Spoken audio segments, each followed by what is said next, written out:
Hey there, neighbor! Oh, it's a great time to be an adventure game fan, isn't it? Some astounding titles coming out, including the biggest of them all, Tesla Effect. That trailer.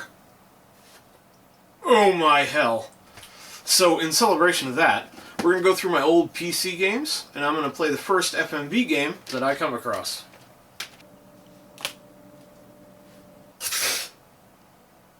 No. Oh no. Please no. Not a fork in the tail?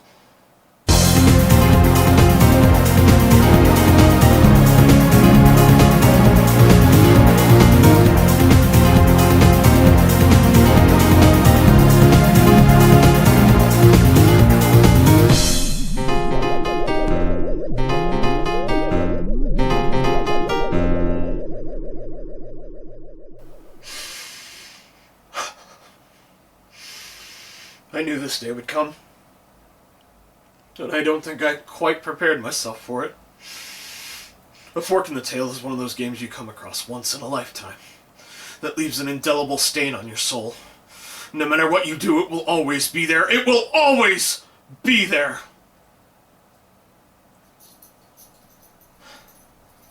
Still not as bad as Fox Hunt is. But you know one thing A Fork in the Tail has that Fox Hunt doesn't? Rob fuck-mothering Schneider. Now, when this game came out in 1997, I liked Rob Schneider. I did. I still think he's a talented, funny dude. I love Deuce Bigalow Male Gigolo. He's given me a lot of laughs over the years, but even I have to admit that Rob doesn't always hit the nail on the head. I've always been willing to give him a chance, though, and I've been both rewarded for it and punished for it over the years. So when I saw A Fork in the Tail in stores, even though I was swiftly becoming annoyed with FMV games of severely deteriorating quality, I gave it a chance because Rob Schneider was in it. And what's the result? I'll give you a hint. The company that published the game, Any River Entertainment, closed its doors before the game was even released. So here's the part where I should start to play the game, but here's the thing. I don't want to. Now, I've had to play this game often enough in my lifetime. There's really no need to play it again, is there? I mean, you can take my word for it, right? It's terrible, I promise. Cool? Okay. Well, thanks for watching. I'm gonna go make some more memories.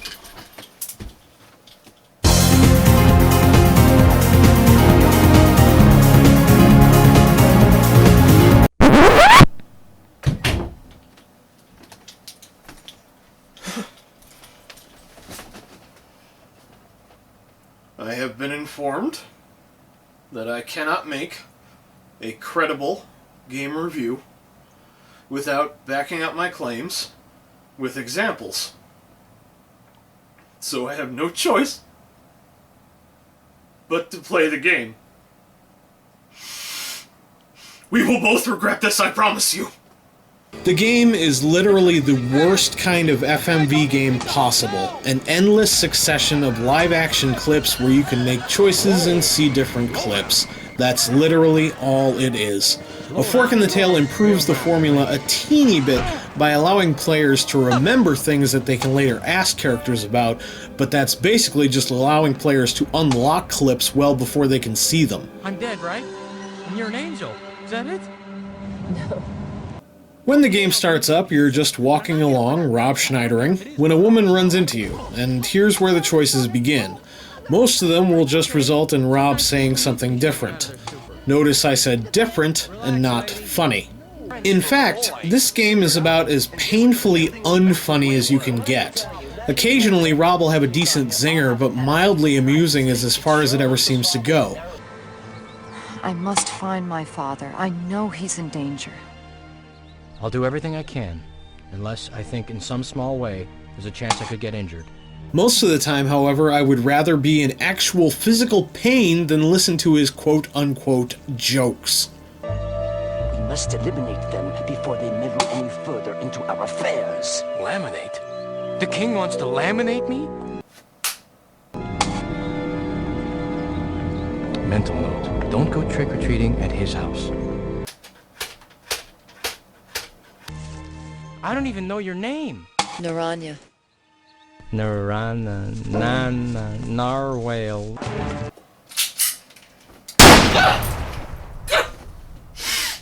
Oh, it's so much better!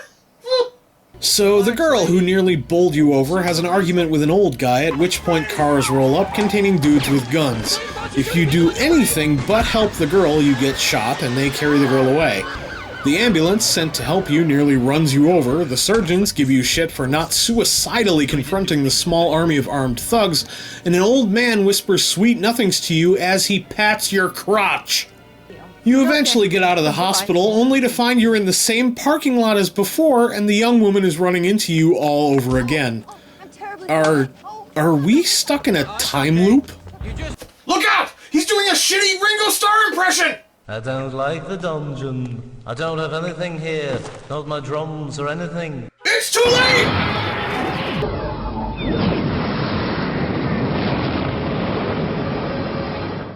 Sexy women. They're wearing pantsless shorts t-shirts. Sexy women. But you can only get at the pantsless shop. Not a sexy woman. Buy a pantsless t-shirt. Add +1 to sexiness. So you help the girl this time, and you still get shot. And the gangsters, who are less than 10 feet from the girl they're after, stand there and watch as she puts a metal wristband on you.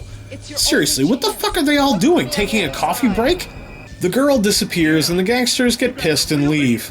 The ambulance decides not to run you over this time, and as you're getting wheeled in, Chester the molester shows up again and rubs various parts of his body against yours before applying a defibrillator to your genitals. The resulting orgasm sends you careening across dimensions until you wind up in the water near the beach of a strange island. The medieval era inhabitants chase you to a castle, where I advise you to get used to the following clip.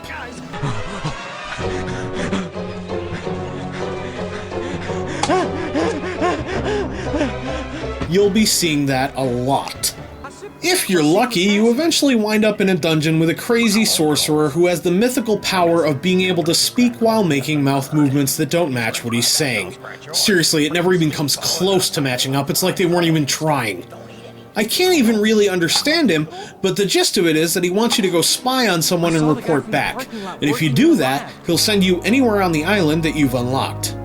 Eventually, you might catch up with the young lady who started all this, but of course, as soon as you do, you're being chased again. And you'll have to hit flashing icons on the screen before time runs out to go on. Wait. You have to hit specific buttons in a limited time to continue? This game has fucking quick time events? No! Why?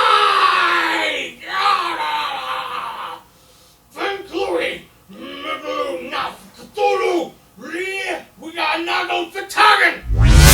Who dares to summon Cthulhu? You will face my Wait. Is that a fork in the tail?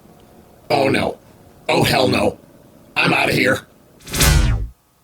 Well, I should have expected that.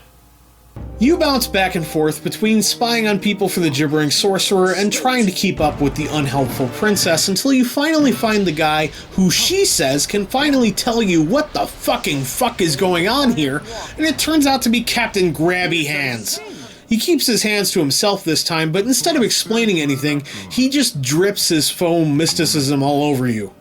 And that's about as far as I can get before I run out of patience. I can't stand this game. Between its complete lack of any real gameplay, sections you have to repeat over and over again to proceed, the nonsensical story, the crappy acting, and the painfully unfunny wisecracks, this game feels like torture to play. Here's the thing though, I don't blame Rob Schneider. He was working with a subpar script to begin with, not to mention a subpar game, and I can't think of anyone who could have made this material shine.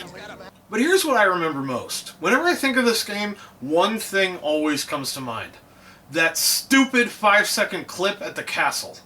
Whether you want to or not, you will see this clip over and over and over and over and over and over again.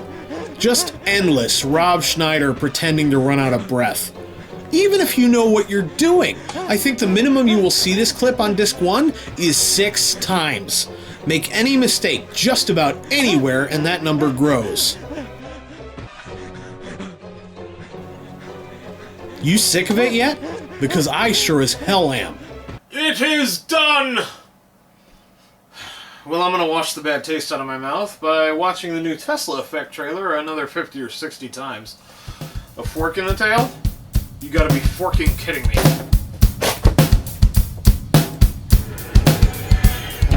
What do you remember most about the games you used to play?